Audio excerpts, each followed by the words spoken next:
According to St. Matthew chapter 23 verses from 27 to 32.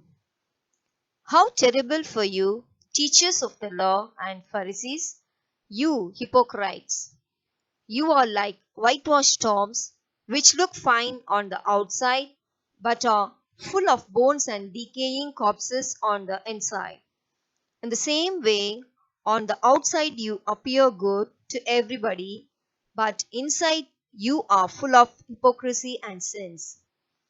How terrible for you, teachers of the law and Pharisees, you hypocrites! You make fine tombs for the prophets and decorate the monuments of those who lived good lives. And you claim that if you had lived during the time of your ancestors, you would not have done what they did and killed the prophets.